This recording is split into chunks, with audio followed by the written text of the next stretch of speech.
Okay, I want to continue the game between Noteboom and Doesburgh, played in Holland 1931. It's a Queen's Gambit decline, EC code D61. And White just played its 16th move, a bishop takes E4. And now Black will play F5, forcing the bishop to retreat. I paused the video. I'm not too sure if this was the position I left off at. I just noticed something interesting when I said, whoops, of playing F5 causes the bishop to retreat here. Why didn't White take the pawn? The reason is that if White takes the pawn, then Black has this nice response of Rook to C8, causing a lot of problems. Obviously, the bishop cannot move because of the Queen would be in take from the Rook. So, since White doesn't want to get in that complication after F5, White retreats the bishop to D3. Sorry, I spotted that. I didn't see it in my original analysis, but I thought it was good to point out. And now Black plays Queen to B6.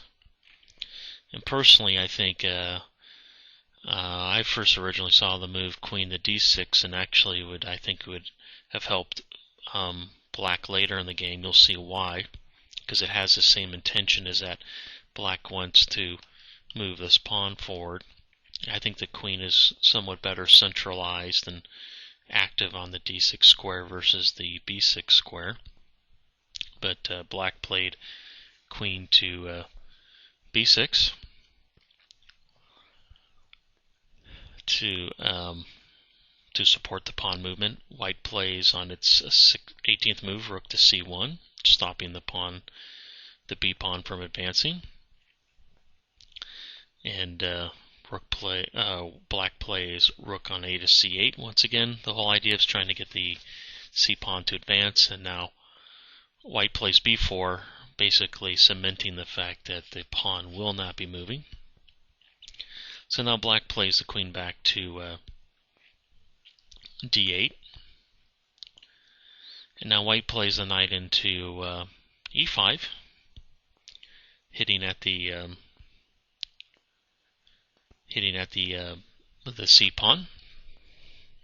Now Black goes for some counterplay, as I call it, playing A5,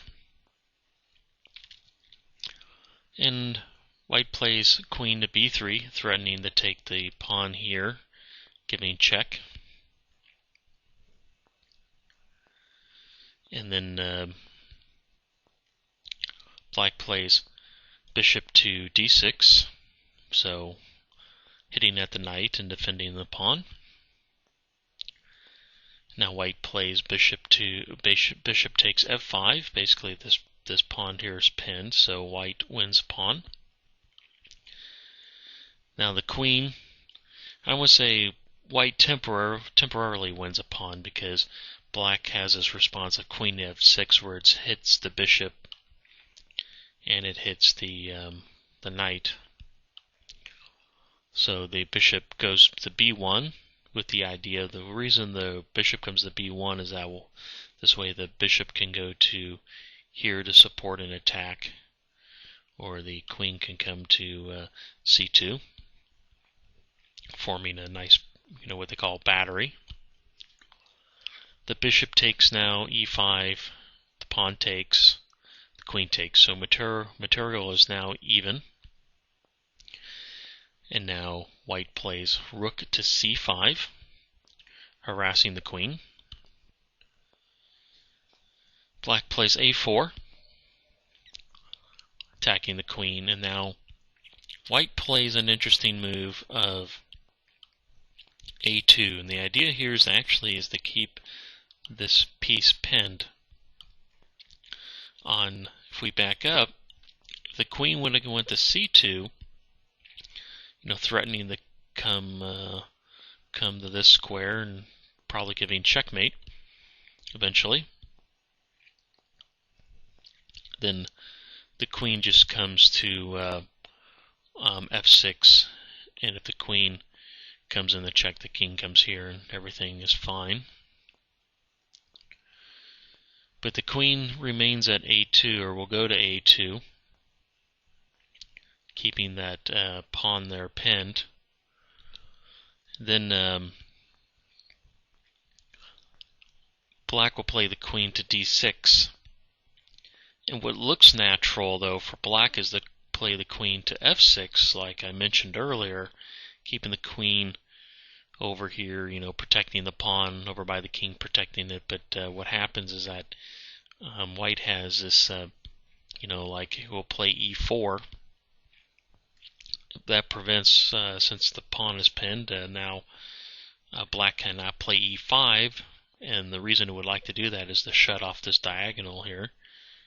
And then black could, after e4 by white, probably the best thing that black could do is probably bring its rook over to d8. White pushes, forcing the queen to move.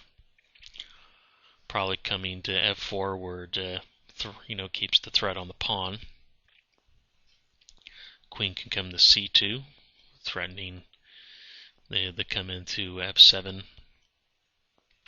And then if black made what the threat here is that if black made some dumb move like b8, like bishop to b8, then what would follow would be, check.